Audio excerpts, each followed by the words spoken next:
economically, for us to um, maximize kind of the result for our shareholders, it made the most sense to center our to make El Salvador the center of our economic activity. Right now, we're still like a real business, and the Yeah. majority everything is happening out there in Bulgaria, right? With the Bulgarian entity, with the physical entity, with the team on the ground. However, the economic center that we are planning to execute is to be here in El Salvador as the first step, and then because of just like this centrality of Bitcoin in our strategy, and I think it looks like we're the first that are doing exactly this setup, but I think it will make sense for so many other real businesses, because it's one thing if you're just a software company or something, but if you're like a real business, large business, and if Bitcoin is a significant, even let's say not like the key, but like a significant part of your strategy, then this framework that they've built here could make a lot of sense for you.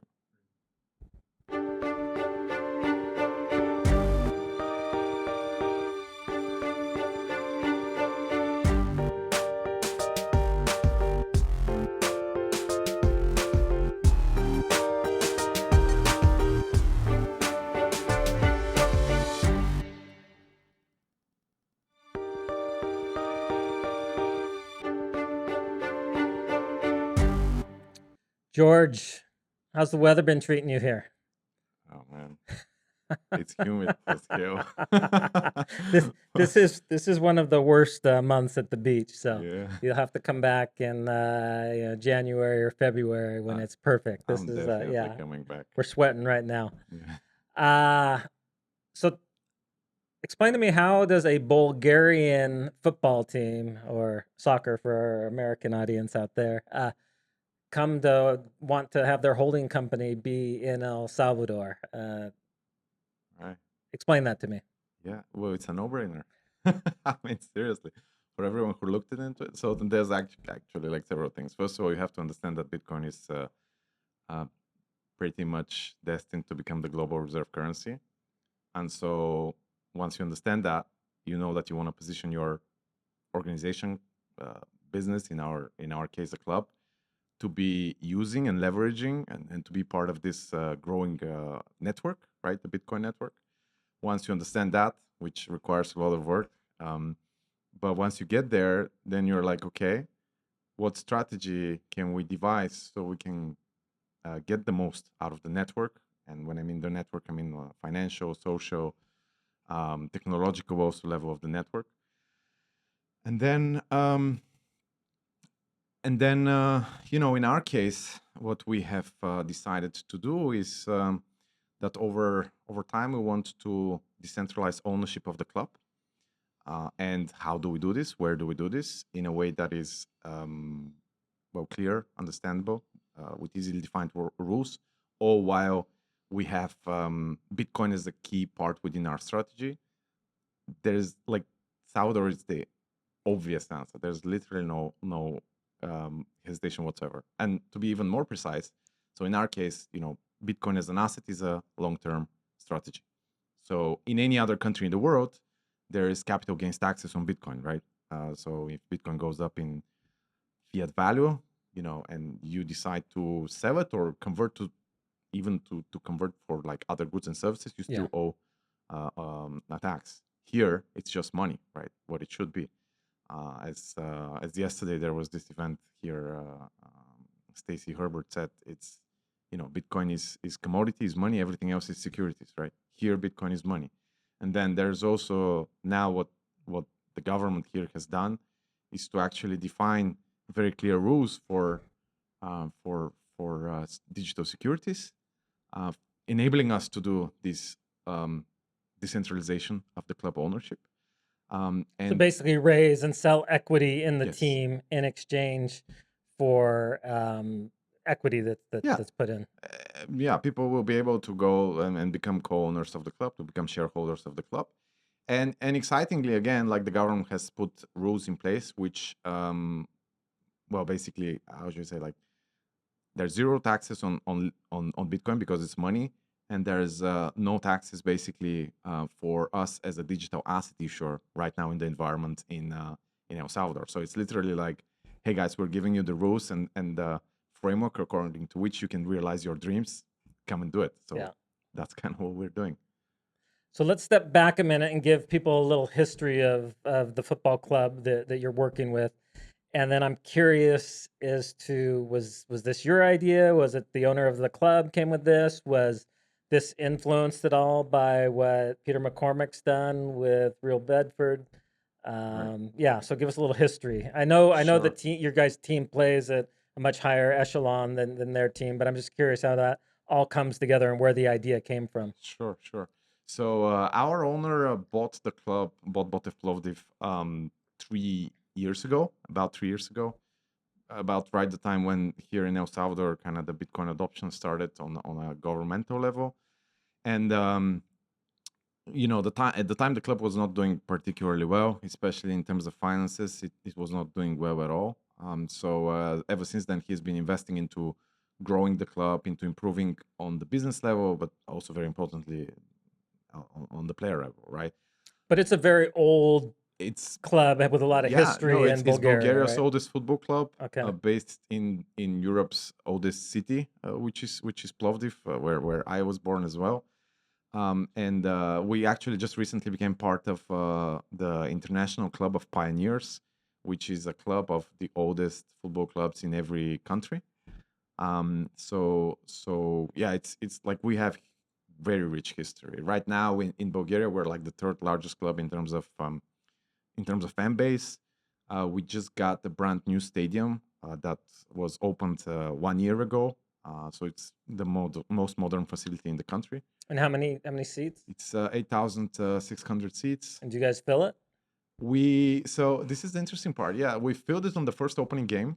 Then it's been kind of average attendance has been around 8,000 Okay. people. So it's still pretty full. It's okay, but there's a lot more to grow, right? We filled it right about a month ago for a second time because well, we reached this at the time we were playing the semifinal of the Bulgarian Cup, and this was big, and people were like super excited. So the stadium was full for a second time.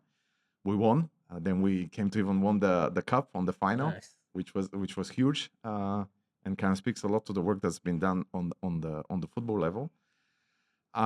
But yeah, from now on there is well, now we're starting to play on European level for the Europa League, which well, we tend to believe and to hope that next year we're gonna fill the stadium not once per season, but I mean I hope like 6, 7, 8 times per year, for all the cool games, and eventually hopefully every game, right?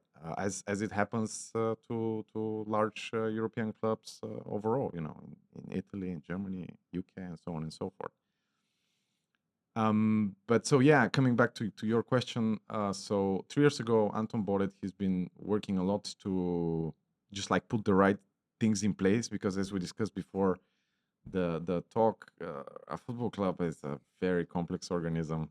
There's the business side, there's the football side, which kind of the football side is key because if the football goes well, you can do lots of things on the business side, Yeah. which kind of we're doing now, right?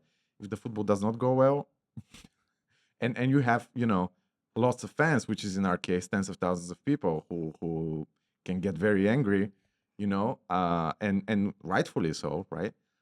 Then you can't do really much on the business level. But I yes, result speaks for them. Like in our case, like we've done a pretty good job on the football level. And so Anton has had this vision of bringing back the team back to kind of its historical days, because actually this season that's coming up, we're marking 40 years anniversary since we won against Bayern Munich. 40-year anniversary. Yeah, 40-year anniversary. Bayern Munich was visiting us in Plovdiv, and we beat them 2 nil. Uh-huh. So that's like a big thing in our fans' mindsets. And this year we're going to play again in Europe. Now we still have a lot. Now, how does that work? Do you have to be invited? Is that because you guys won something that qualified you, or what? Yeah. So no, it's because we won, Okay. right? You don't. It's not just about inviting. Like the top clubs in. So basically, we have two kind of competitions in the country. There's a championship, which is like everyone plays, everyone like lots of time, right? And whoever gets the most points becomes the champion. And then there's the cup, which is like in the UK that would be like the FA Cup, for instance, where there's like direct eliminations, and so there's a shorter path to winning the cup, but obviously higher stakes games. But it's not just within Bulgaria, it's within Europe, or is No, no, it? Oh, these are our those are home. the Bulgarian. Yeah, Okay. those are the Bulgarian. And once you win the cup, you get you get the right to, in our case, to play in the Europa League, which is the second largest European competition after the Champions League, which is obviously the most elite one. So the Europa League, and then if you win the championship, then you get to play and potentially to play in the Champions League. In Okay. our case, is like this. So we just won the cup, giving us the Europa League, and Now, and forgive me yeah, because I know nothing about football. So sure. will you guys still play in the Bulgarian league while you're playing in the European league? Do they happen at the same time, or is Yeah, yeah, that yeah, okay? yeah, exactly. It's a very tight schedule, man. Yeah. Like seriously, as I look at those football players, it's a lot. They don't get much rest. But that's But kind of that's exciting for that's them to be playing exciting. at that No, but level. that's the big opportunity for the players. That's a big opportunity for the club because that's where also the money is, right? The international games are way more watched, way more interesting. Sponsors care, broadcasting. Yeah. U.S. participants get money literally by just playing at this level from the tournaments, from the competition. Players get noticed. They might move to another bigger club and so on and so forth. So this is really kind of what, and this is really the vision actually at the end of the day, and kind of one of the reasons why we're doing this Bitcoin thing, is because the goal is how to reach and then every year be playing in European competitions and slightly keep leveling up consistently. So I'm curious, did what Peter's done with his team, and I know they're at a much lower league and they're kind of starting from scratch and building up with this vision Yeah. to taking it all the way. But did that influence this decision, or was this something that was already percolating, or Yeah, curious? for sure. I mean, like from my perspective, basically, we got connected with Anton. I kind of do a lot of Bitcoin related things in Bulgaria. We published the Bitcoin standard. We're now publishing Broken Money, Fiat Standard, Price of Tomorrow. So I kind of like, especially since the past 2 years, have been very, very devoted to Bitcoin.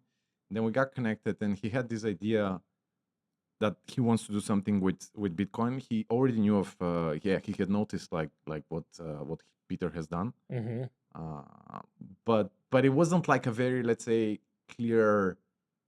It's not like we knew what we would do, Yeah.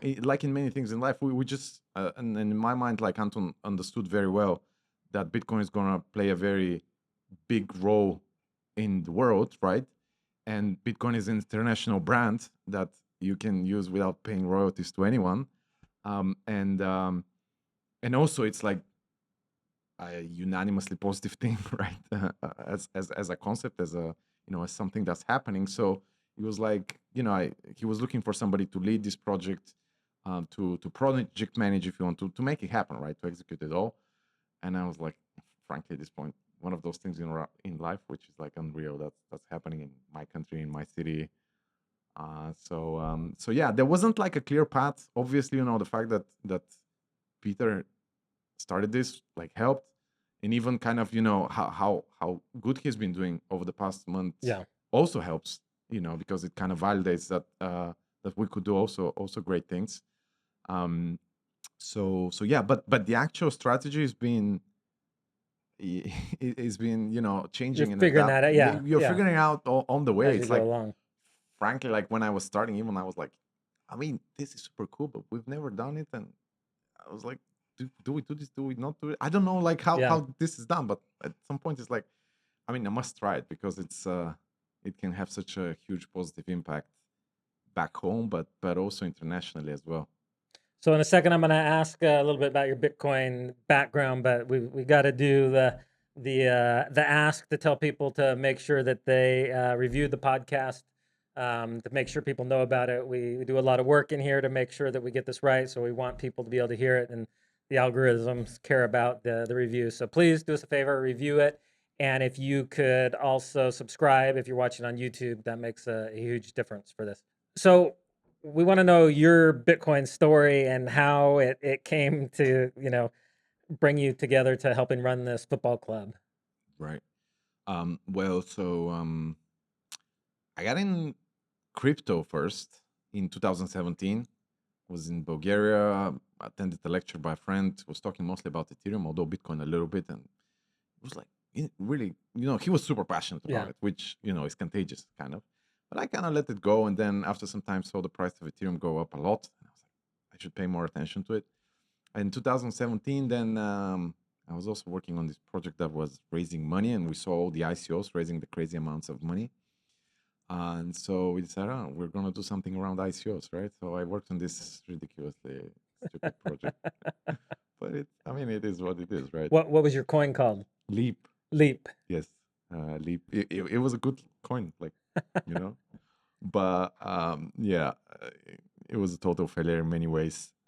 Just like, first of all, it was absolutely unrealistic. Second of all, the team broke in very bad, type of how startups go. But anyways, this whole experience was very much learning, getting around, seeing what's happening in this crazy land, because it was also a lot about it was not too far that I went to school, so I realized that there's so much that is happening in this whole space that people are figuring out on the go, right? Nobody has the answers or knows the answers, so there's this whole public discussions, people are trying to figure out what is going to be valuable, what is not. So this was very interesting for me intellectually. So I kept following, and in 2018, after that was basically in deep bear market, but I still kind of knew this is going to be around. Yeah. Some of the things that are happening in this space are going to have a big impact on the world. So at the time I joined in the very early days Nexo, which was pretty much the pioneer of crypto-backed loans that later were developed by BlockFi, Celsius, Unchained, and all these other companies. And you were telling me at lunch today that Nexo's still around. They weren't one. I just assumed they all had imploded. No. Nexo was one Nexo is of. around, and it's one of the reasons why, as I told you, is because at least my kind of evaluation of the whole situation is that we're coming from East Europe. Most of the other companies that imploded were from the US. Yeah. Right. If I'm not wrong. So, and there's when you're coming from a harsh reality, you're kind of working according to some other You're standards. bootstrapping instead of just getting a bunch of venture No, capital. Exactly. So that's exactly what happens. And so, our founders there were very kind of cutthroat when it comes to, these are the rules according to which we make deals, and because we want to be in this business for some time, right? Not just for for the short while, or for returns at all costs, maximized today. So Nexo did well, but in my mind, over the more I spent, actually in 2019, when you said you started the Bitcoin Beach here, that's when I read the Bitcoin Standard. Mm-hmm. And it was, obviously I read her, knew already a lot about Bitcoin, was listening to a lot of podcasts, but the Bitcoin Standard was the final thing that made me realize that Bitcoin is going to be huge in itself. I was still largely in crypto, let's say, but Bitcoin as a major thing in geopolitics, money, and so on and so forth. And I was like, oh my God, is it possible that I'm getting it so early? And people around are just doing their thing. And that's when I also decided that this book needs to be in Bulgarian. I wanted to share it with people who don't speak English or not that good English. And so I reached out to Save, got the rights, published it literally 1 year later at the start of the previous bull market, end of 2020. And did you do the translation yourself, or did you hire somebody to do it? No. Okay. It's hard. Yeah. It's hard to do actual translation, but I do the reading, so I always go through it before it's published. But I found very good. I work with 2 translators now, because then we did Price of Tomorrow, little book about Bitcoin. Now we're finalizing the Fiat Standard and Broken Money. Okay. So I have 2 very good translators, 1 very good editor, and I do the final kind of kind of reading. So and kind of the more I spent, after the Bitcoin standards, then I would pay a very high tribute to Alan Farrington as well, who we have the privilege to be advising us and helping now with much of the Bitcoin things that we're doing with Botev. Because especially after I read Bitcoin is Venice, his book, and he has this piece, Only the Strong Survive. These two pieces were kind of the nail in the coffin for me. Like, just okay, crypto is just all experiment land, play land, or like people doing things either for short-term opportunistic goals, or they're kind of just not realizing that what they're doing cannot be sustainable in the long run. Or they're just scammers. Yeah. And then at that point I was like, I just don't want to, like, I'm the type of person who really wants to put in my time into something that is impactful, right? Because time is the most important, and money, okay, it represents time, but that's how I literally get fulfilled, is by doing things that make sense. Yeah. And so that's when I decided I will focus on Bitcoin. I moved on from Nexo, and I started working on education. Launched my own BitcoinReady.me educational platform. Started doing blogging about it, having a newsletter. Created a masterclass, like an introductory class, really, to Bitcoin. And then yeah, this came, like, we got introduced with Anton, the owner of the football club, Anton Zingarevic, and I was like blown away by the fact that this is happening, and that we could define this, and here we are 9 months later in Bitcoin Beach. So was it clear to you right away that there was a place, like a position for you there to be working at it, or you just happened to be introduced to them and you guys kind of developed this together, or how did it come about that you're working for them now? Yeah, we got introduced. Like I said, he had the idea that he wants to do something with Bitcoin. He didn't exactly know, he had the vision, let's say. And at the time, the club was not doing very well. Like, this particular few months on the play field, we were not doing very well, which, like I said, is key, especially for our type of size of club, where there's fan base, there's, like, the whole community city is paying attention to what you're doing. So if you do something like Bitcoin, or I mean, frankly, anything, but when the club is not performing well, Yeah. people are just literally hating and just not reacting Why are you positively. wasting your time on that? Exactly. Fix the team first. Exactly. Yeah, spot on. So, but anyways, like, I was like, it's my approach to life is, okay, let's move forward, because we were like thinking we need 2-3 months kind of to set things in the direction of making this happen. Because when I joined, I mean, I'm working on Bitcoin strategy, but there's a lot of very traditional kind of things that need to be done in order for you to be able to, what our goal is, to internationalize our brand, right? Our website was only in English, like, and it was a website from 13 years ago. So, my first role really was, okay, let's find and organize the complete reworking of the website. So we did that, and let's do it until we strive to do it on October 31st, because it was the anniversary of the white paper. There's this significance. That's even worse than our website, Paco. What was ours? Take 2 years before we finally updated it. Yes. 13 years. Yeah. No, it was bad. Yeah. But I mean, it worked. It worked for what it did. But Yeah. but now it's way better. I'm very happy with what we've done. And there's still obviously things to improve, but we did the website. We did also, the infrastructure of starting to accept Bitcoin payments with BTC Pay. And So can people buy tickets for the matches with Bitcoin? Can they buy merchandise with Bitcoin? People can buy merch in the fan shops. People can buy merch online on our online store. Tickets, I'm pushing really, and this should happen literally in the next few weeks, months, because basically, for, like I say, it's complex when you have an organization, different vendor for this, different vendor for that. So this has taken us a little more time, but yeah, very soon you'll be able to buy tickets for the games, but also because we we're actually, I mentioned we have like a brand new largest stadium in the country, most modern. So we are actually starting to expand um, to do not just games but actually other events. Now we're gonna have the first very large concert of. Curious if you know. Have you ever heard of Goran Bregovic? Who? Goran Bregovic. I don't think so. No, right? Okay, yeah. I was just curious. So it's actually a very, very famous Serbian artist, singer, and yeah, he's like super famous in our Like part of pop singer or like classical or It's what like is the? pop, but with very Balkan like Okay, elements. Yeah, it's really fun. Like, I think I mean, if you're I'll have to look it up. many people like it, especially if you're like live there. The atmosphere is super cool. But anyway, so we're going to be doing this type of concerts, and it's not just for the games, but also for the concerts that you'll be able to pay with Bitcoin. And now it's this guy, but I think it's a matter of time before we do also like all kinds of other.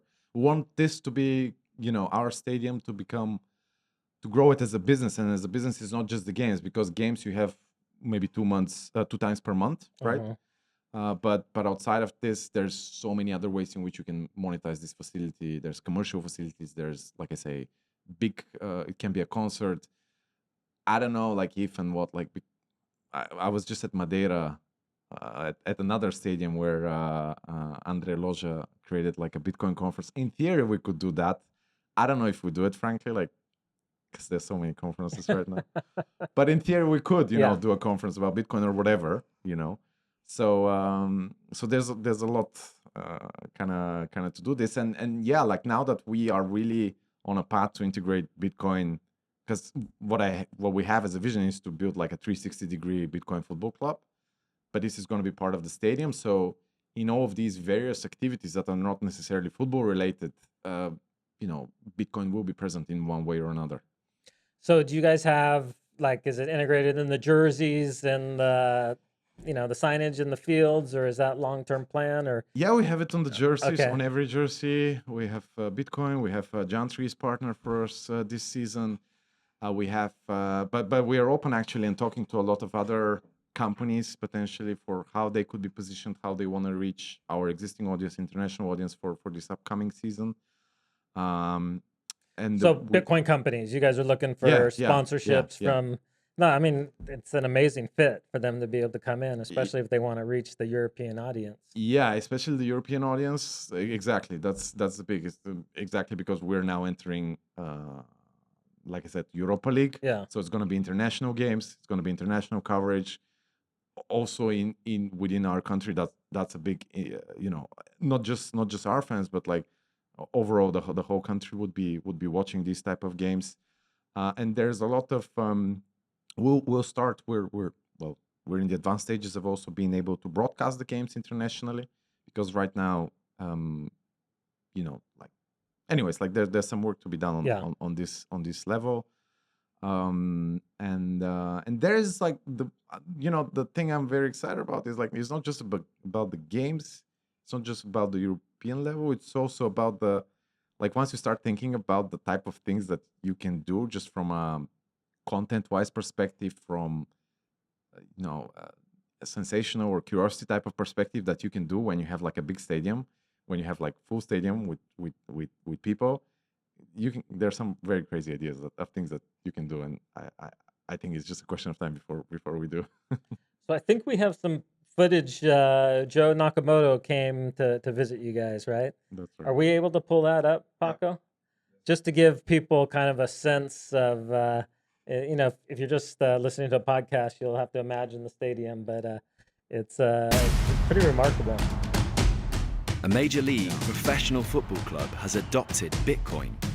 With a history stretching back to before World War I, ultras, trophies galore, and a 20,000-seater stadium, this is Botev Plovdiv, Bulgaria's oldest football club and one of the country's most prestigious sports teams.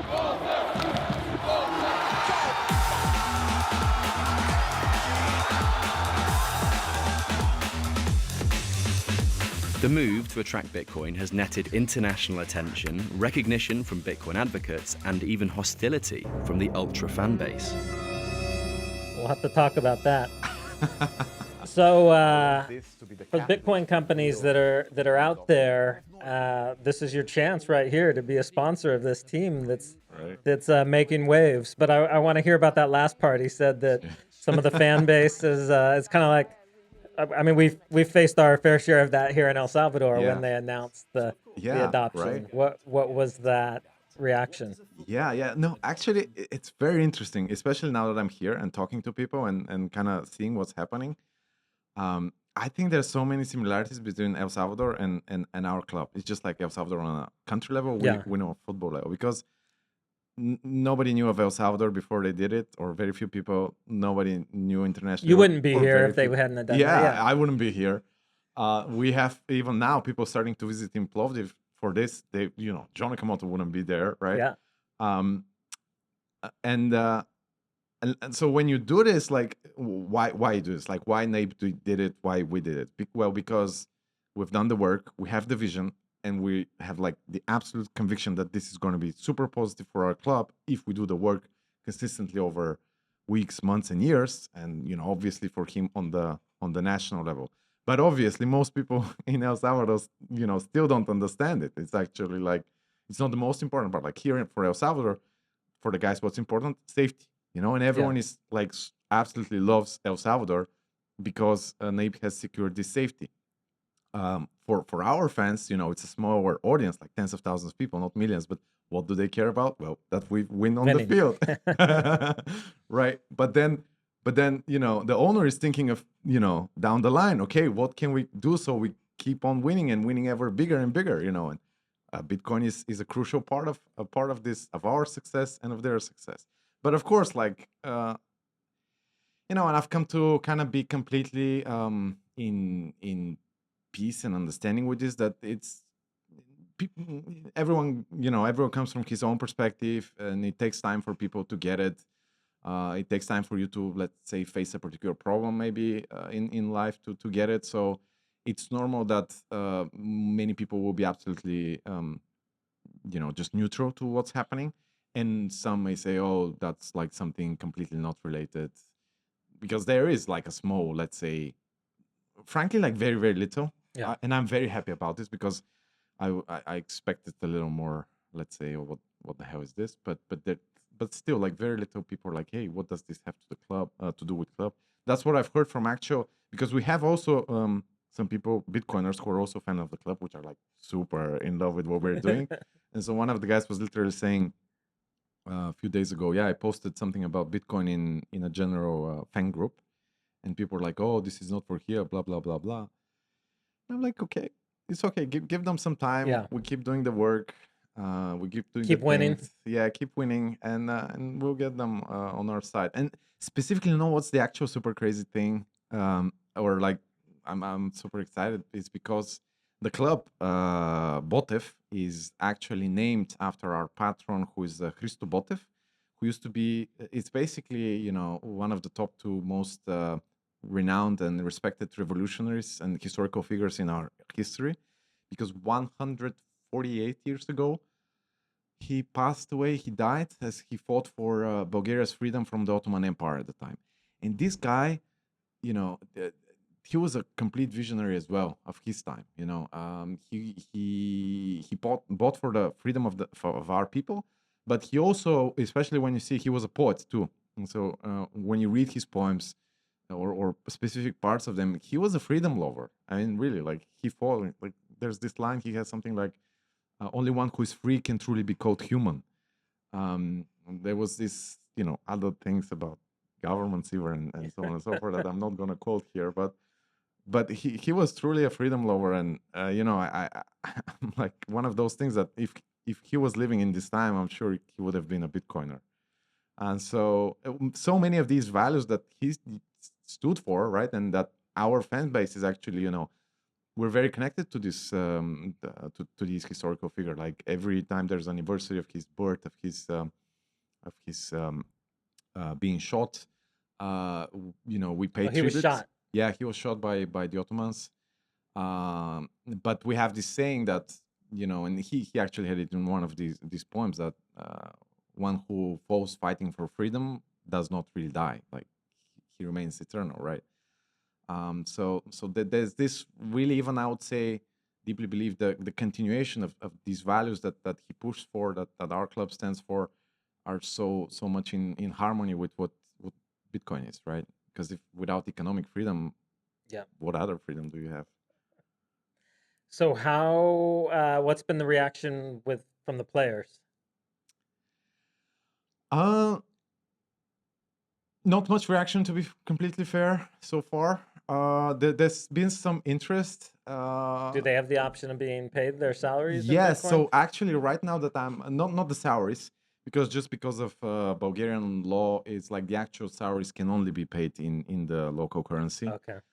which actually makes some sense, because if you allow it to be paid in anything, employers can scam people a lot with other stuff. So the actual salaries will be paid in BGN, which is our currency. But right now, basically, right, after I'm going back, I'm meeting with some of the key people there. I've already met with a few, and kind of like have been preparing them, or like, I mean, really sharing, not, Yeah. not really preparing. But I think it's a matter of time. It's a question of time before people get it right. We all know. So, and I think a couple of them are very close to it. So I think we'll have positive news on this side, and we have many, like I said, marketing ideas, how to make it exciting for potential, like I say, also maybe companies that we work for, to engage the players, to engage the fans, hmm so that they start getting it. It's just that a lot of the things that we can do and that we have as ideas, you have to do them at the right time. Yeah. Exactly, because like I said, there's this very established organization, lots of stakeholders, lots of people involved. They also have to kind of feel that this is real, and that this makes sense, and that this brings some positivity, some momentum for the club. The right time for everyone, and step by step, Yeah. paso a Paso a paso. right? So any of these ideas you want to share with us, or are they like under wraps until you roll them out? Uh, I don't like any of the ideas I want to share. You don't have to. I don't to put you on the spot. I don't want to give away your edge, but yeah, I could see there being Yeah, lots of fun things that you could do that tie Bitcoin into. yeah, and just literally into what's happening on the field, how much we win. Yeah. There's a lot of things that you can think of around with Bitcoin.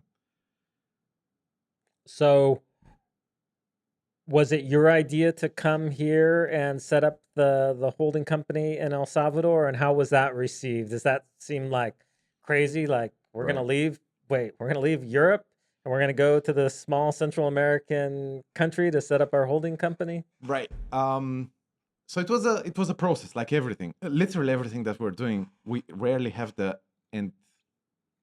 I mean, we have kind of the big end vision or goal in mind, but we don't have the the exact path to it, right? Yeah. So we have this vision that we want to create like a 360-degree Bitcoin club. And somewhere about end of last year, we started paying attention to the digital securities law, the digital assets law, that was a framework that was created and just introduced. And we looked at the volcano bonds that are coming up here. We started first thinking of, hey, like maybe we can do some sort of bond issuance. And we worked quite a lot on this, but the fact is that we've spoken with investors, and there wasn't that much interest in that regard. Then, yeah, and like at some point, anyways, like we realized that it could be way stronger for us long term to actually decentralize part of the ownership, like sell some of the shares, because then we can get people to really care, to Yeah. be on board, right? If people are to be shareholders, they're fans also. Yeah. Yeah. And you are part of the journey. You are part of this of this incredible, what could become an incredible story, as we do the work. And I'm not really sure at what point, but I think, yeah, because initially, the local regulation is very flexible, and it allows you to raise capital here, like issue a bond or sell equity, even with a foreign entity. So you don't have to have a local entity. However, there is just like things in our case that make it economically, like I said, no-brainer for us to move here, because in Bulgaria, Bitcoin is not legal tender. In Bulgaria, they're like, well, actually, our tax law is kind of quite good overall, but still, it's not zero taxes. Yeah. And here, Bitcoin is legal tender, and second, if you are a digital asset issuer, then you get this super beneficial tax treatment where there's basically no taxes at this point in time. So economically, for us to maximize kind of the result for our shareholders, it made the most sense to center to make El Salvador the center of our economic activity. Right now, we're still like a real business, and the majority, everything is happening out there in Bulgaria, right? With the Bulgarian entity, with the physical entity, with the team on the ground. However, the economic center that we're planning to execute is to be here in El Salvador as the first step, and then because of just like this centrality of Bitcoin in our strategy, and I think it looks like we're the first that are doing exactly this setup, but I think it will make sense for so many other real businesses, because it's one thing if you're just a software company or something, but if you're like a real business, large business, and if Bitcoin is a significant, even let's say not like the key, but like a significant part of your strategy, then this framework that they've built here could make a lot of sense for you, right? It's just better, right? Yeah. And then, I mean, it's up for the other countries to. It's really like a competition out there, like for them to provide a better, more competitive landscape for Bitcoin focused Well, businesses. I mean, as we're talking, I'm thinking even I wonder if Peter's even realized the advantage of doing something like this for their team, because I think that they're headquartered in UK, I think, with the tax structure there, and so they might be able to benefit from this also. So. They might, yeah. I'm not aware exactly of all, but I'm sure UK is not very fun in terms of taxes. No. So yeah, so you guys might set off a chain reaction of places realizing, hey, to be competitive, this is the way to do it. I love that. Yeah.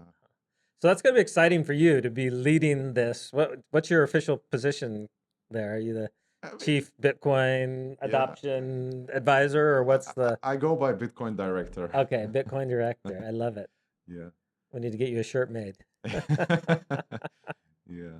So what is this your first time in El Salvador, or have you been here before? First time. Okay. So curious as your impressions, what you had heard about El Salvador before, what you'd heard about Bukele. We did a show the other day with a YouTuber from Romania, and he said part of the reason he wanted to come here is he has a huge following in Romania, and he's like, the media has all these negative things they've been saying recently. He's like, I was in El Salvador 10 years ago. I wanted to see what it was really like, and he said he couldn't believe. He says like it's a different country, and all the negative stuff he heard was not relevant to what he was seeing on the ground. So I'm curious as to what you heard before and what's been your experience being here. Obviously, being a Bitcoiner, I didn't have that negative, that expecting things would be very bad. But to be fair, things have very much surpassed my expectations. I thought this would be like more developing, the feeling. And I still, I've been here like 5-6 days or so. Yeah. So it's not like I've traveled so much around the country. Actually, that's the first day I'm out of San Salvador, the capital. So I'll definitely come back and would love to explore a bit more and see. But I've been very impressed. Literally, just the people, first of all, like all kinds of people, from the business talks that we're having to the super regular people in the restaurant, at the airport, hotels. Just very nice people. Very friendly. Very friendly people. Super nice people, which is a huge asset, right? And there's many parts of the world where that's not the case. I mean, that's really the reason I moved here and bought a house here 20 years ago, was just the people were so friendly and enjoyable to be around. Yeah, actually, and that's where you want to spend your time, right?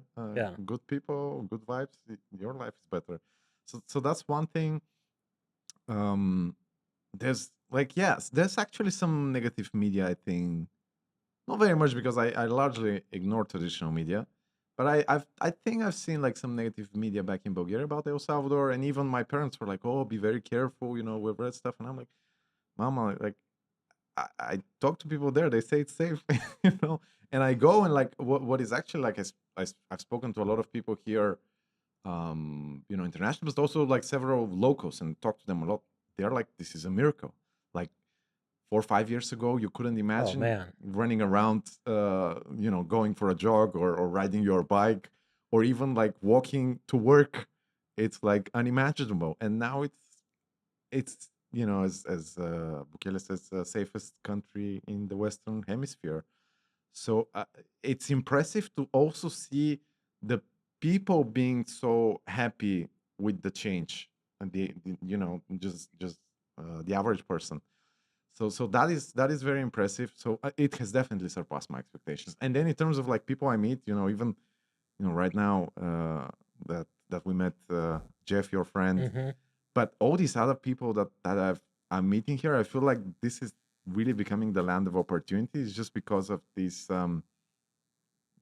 this freedom and rules and openness It's that is being set up. attracting very dynamic Yes, people that want to change the world, that yes, are these, entrepreneurs with all these great yes, ideas that really want to be in a place yes. that is encouraging that. And also what I hear or see in terms of governmental policy is very interesting, very ambitious, and that's kind of what what Bitcoin brings, like low time preference, Yeah. being able to think, because like there's still so much to be done in this country that is going to take years. But when you have that low time preference, that consistency of like not just 4 years, I mean, it could be even 4 years because okay, not even 4 years actually. So there's two different things, because like many people, because of the high term fiat preference, they like in business terms they think in terms of quarters, Yeah. which is ridiculous.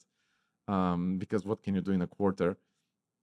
But then if you stack actually, quarter over quarter, year over year, this can make a lot of difference, especially in the world where there's like technology allows us to literally do so much more.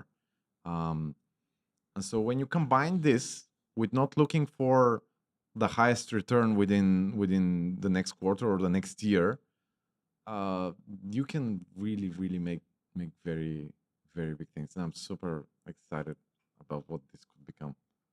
How was the process with the government here setting up the holding company? I know you guys were early. You're probably one of the first doing this, so I'm Yeah. sure there was, some of a learning curve even for them. But I'm curious as to how that was for you here versus what you see in Bulgaria or other places that you've operated.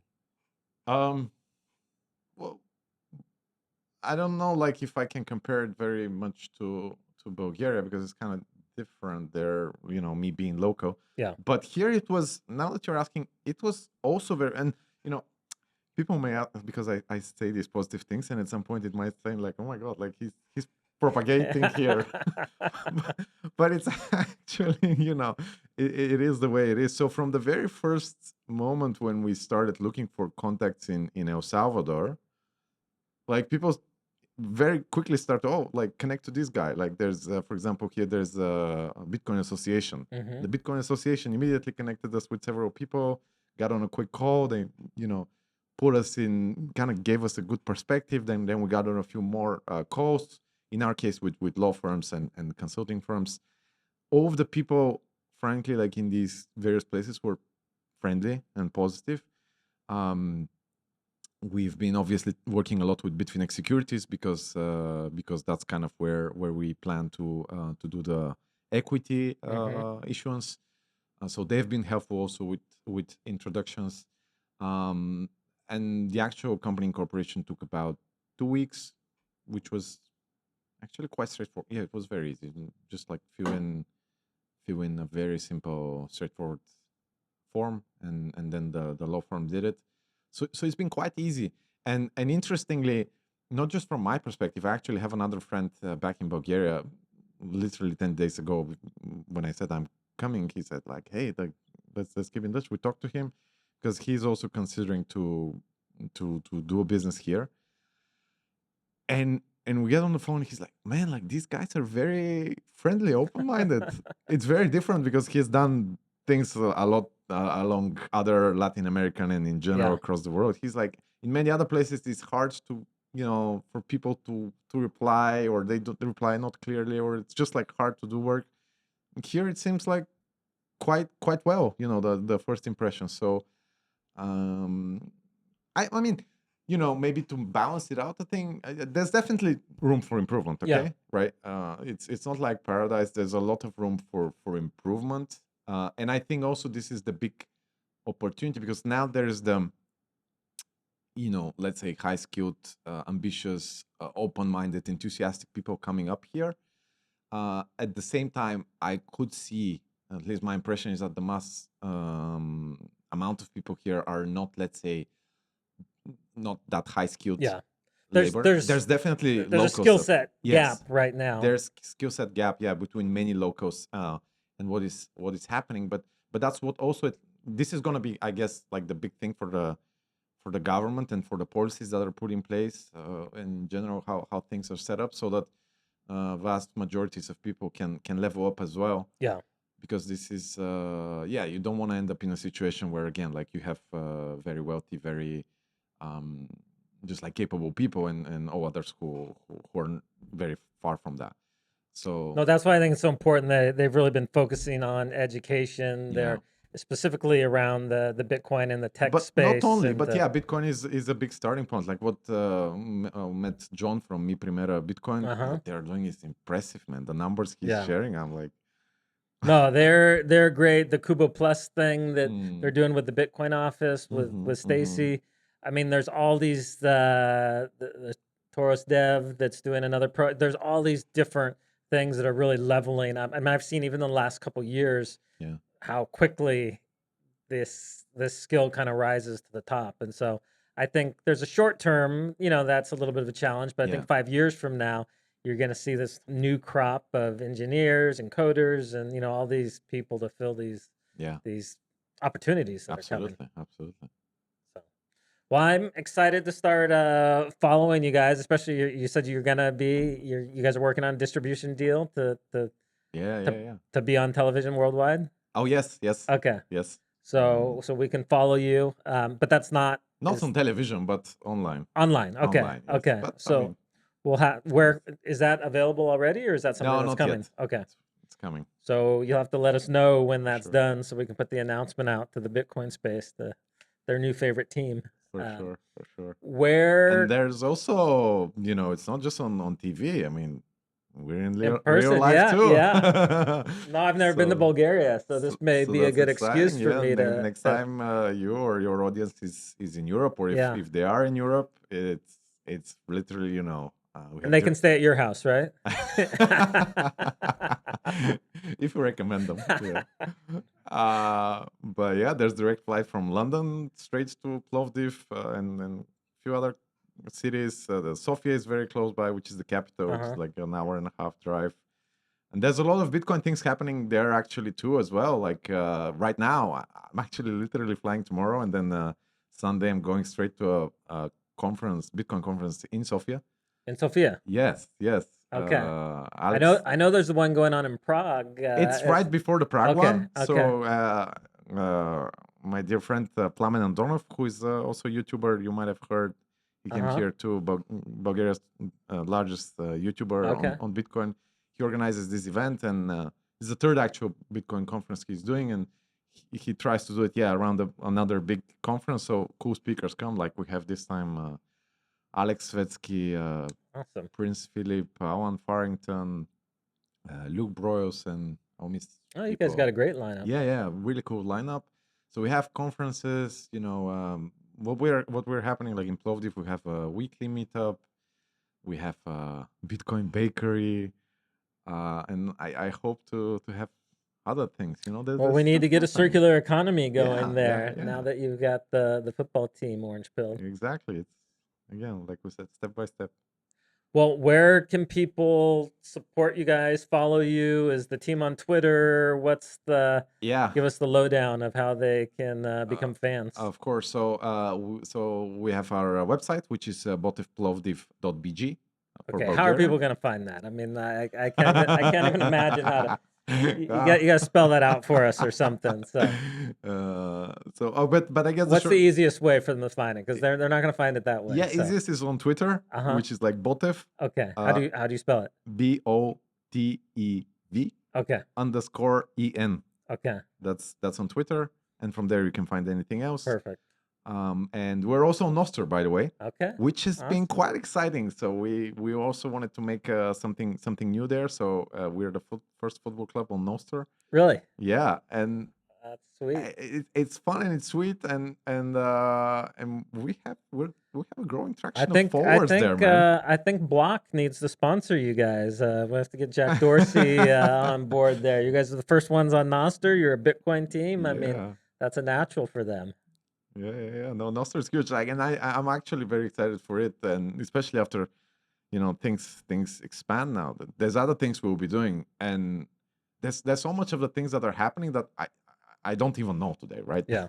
I mean, I can't imagine, because to be fair, like, I'm myself learning Nostr. I'm like excited to be doing it, to be experimenting with Damos, with Primo, and so on and so forth. But there's definitely, I think, interactions that we can think of and invent around players and fans there too. So that's a separate frontier that we're glad to be leading. Well, that's exciting. Well, hopefully we'll get you some additional fan base from around the world that will be following you guys and rooting you on. And we'll have to, next time you're in El Salvador, we'll have to bring you back in for an update. I don't know if there's anything else that we missed that you want to talk about, or do you think we covered it all? No, sounds good. Follow us on Twitter, and please feel free to plan a trip to Plovdiv for a weekend. It's gonna be fun. It's gonna be an epic. We have epic games basically once the season starts, every 2 weeks. Like I said, we have a home game, and we're gonna be doing exciting Bitcoin stuff. Awesome. All right. Well, hopefully I'll make it there this year. Maybe when we go over for the conference in Lugano, we'll Yeah, do a little Lugano, side trip. or you mentioned end of the year to Qatar is also Yeah. kind of on the way. Yeah, Abu Dhabi. Yeah. Abu Dhabi, sorry. Yeah, Maybe we'll have to stop by. both are around the region. Yeah. Awesome. Well, I appreciate you coming down and sharing with us. This is exciting. I love seeing El Salvador become this hub for all this amazing stuff that's going on, and we'll definitely be following you. Thanks, Mike.